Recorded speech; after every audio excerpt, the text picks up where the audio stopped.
अमरावती महानगरपालिकेच्या निवडणुकीनंतर आता शहराचं नेतृत्व कोणाकडे जाणार याकडे संपूर्ण अमरावतीचं लक्ष लागलं आहे.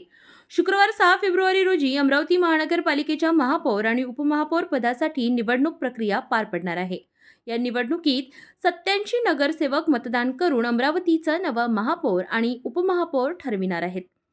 अमरावती महानगरपालिकेची सार्वत्रिक निवडणूक 15 जानेवारी रोजी पार पडली. त्याचा निकाल 16 जानेवारीला जाहीर झाला. शहरातील एकूण 87 जागांसाठी ही निवडणूक घेण्यात आली होती, ज्यामध्ये विविध पक्षांच्या उमेदवारांनी विजय मिळविला. निवडणुकीनंतर आता महत्त्वाचा टप्पा म्हणजे महापौर आणि उपमहापौर निवड. यासाठी शुक्रवार 6 फेब्रुवारी रोजी दुपारी 1 वाजता निवडणूक प्रक्रियेला सुरुवात होणार आहे. सर्वप्रथम नामनिर्देशन अर्जांची छाननी केली जाणार असून त्यानंतर उमेदवारांना नामांकन मागे घेण्यासाठी 15 मिनिटांचा कालावधी दिला जाणार आहे. यानंतर अमरावती महानगरपालिकेतील विश्वरत्न डॉक्टर बाबासाहेब आंबेडकर सभागृहात जिल्हाधिकारी आशिष एरेकर यांच्या अध्यक्षतेखाली ही निवडणूक पार पडणार आहे.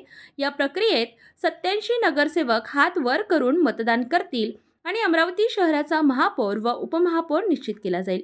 महापौर पदासाठी एकूण 3 उमेदवारांनी अर्ज दाखल केले आहेत. त्यामध्ये भारतीय जनता पक्षाकडून श्रीचंद तेजवानी, काँग्रेस पक्षाकडून संजय शिरभाते आणि बहुजन समाजवादी पार्टीकडून इस्माईल लालूवाले. तर उपमहापौर पदासाठी देखील 3 उमेदवार रिंगणात आहेत. यामध्ये युवा स्वाभिमान पक्षाकडून सचिन भेंडे, काँग्रेस पक्षाकडून लुबिना तन्वीर आणि बहुजन समाजवादी पार्टीकडून सचिन वैद्य यांची नावे आहेत. उद्या होणाऱ्या या निवडणुकीत 87 नगरसेवकांचा कौल अमरावतीच्या राजकीय दिशेला महत्त्वपूर्ण वळण देणारा आहे. 6 फेब्रुवारी रोजी अमरावतीला नवं नेतृत्व मिळणार आहे. महापौर आणि उपमहापौर पदावर कोणाची वर्णी लागते हे पाहणं औत्सुक्याचं ठरणार आहे.